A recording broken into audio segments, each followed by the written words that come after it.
अगर मैं सर उठाकर अगर यहाँ पे अगर आपके सामने बात कर रहा हूं तो ये बाबा साहब भीमराव अंबेडकर का संविधान का देन है साथियों। हजारों साल गरीब पिछड़ा दलित को पशु सामान्य लोग समझने वाले लोग जो हमसे हाथ से पानी तक नहीं पीते थे वो हम पे राज करते थे साथियों। जमीन पर बैठने वाले को अगर कुर्सी पर नहीं बैठाते तो आज आपके सामने एक मल्ला का बेटा ऊंची आवाज में बात नहीं करता साथियों। जिसको हम भरोसा करते हमारे देश के लोग आज उनसे लड़ना पड़ रहा है।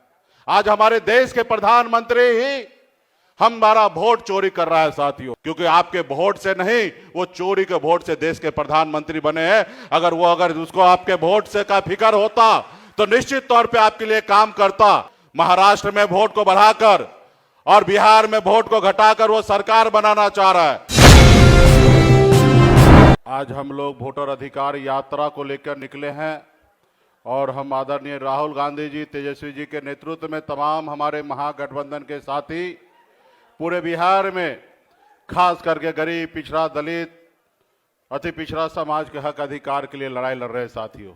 ये वोटर अधिकार यात्रा क्या है?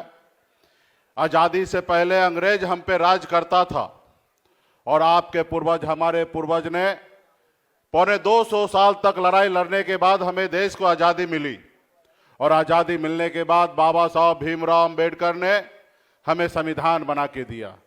और संविधान के बाद अगर मैं सर उठाकर अगर यहाँ पे अगर आपके सामने बात कर रहा हूं तो ये बाबा साहब भीमराव अंबेडकर का संविधान का देन है साथियों। नहीं तो हजारों साल गरीब पिछड़ा दलित को पशु सामान्य लोग समझने वाले लोग जो हमसे हाथ से पानी तक नहीं पीते थे वो हम पे राज करते थे साथियों।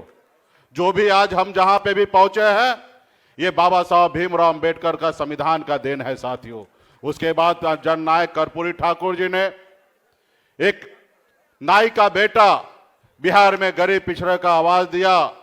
उसके बाद आदरणीय लालू प्रसाद यादव जी, अगर आदरणीय लालू प्रसाद यादव जी अगर गरीब पिछड़े को अगर आवाज नहीं देते, जमीन पर बैठने वाले को अगर कुर्सी पर नहीं बैठाते तो आज आपके सामने एक मल्ला का बेटा ऊंची आवाज में बात नहीं करता साथियों।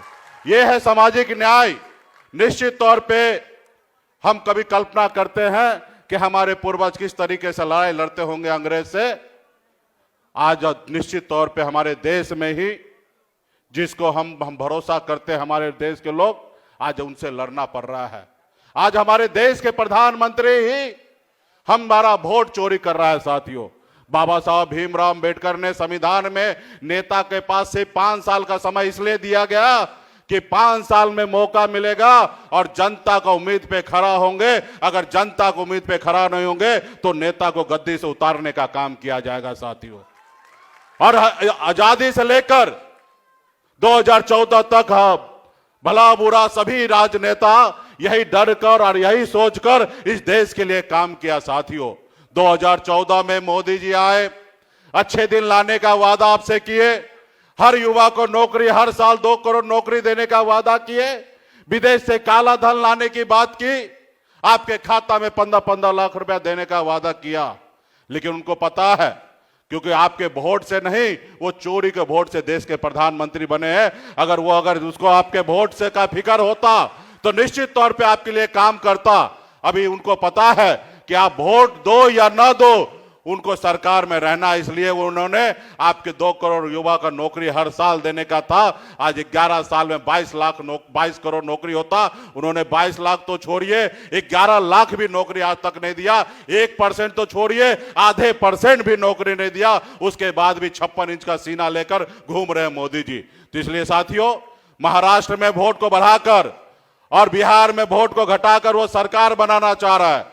हम आप सभी से आग्रह करते हैं, अगर कर्पूरी ठाकुर जी को, बाबा साहब भीमराव अंबेडकर को, लालू जी को मानने वाले हैं तो गांव-गांव में घूमिए और ये फिर एक क्रांति की लड़ाई लड़िए अपने आने वाला पीढ़ी के लिए जो सर उठा के जी सके साथियों। इसके लिए तमाम हमारे यहाँ पे पिछड़ा अति पिछड़ा सभी बुद्धिजीवी समाज के लोग यहाँ पे उपस्थित हैं। आप सभी को बहुत बहुत धन्यवाद देता हूँ कि आप लोग हमारे अभियान से जुड़ रहे हैं। बहुत बहुत धन्यवाद।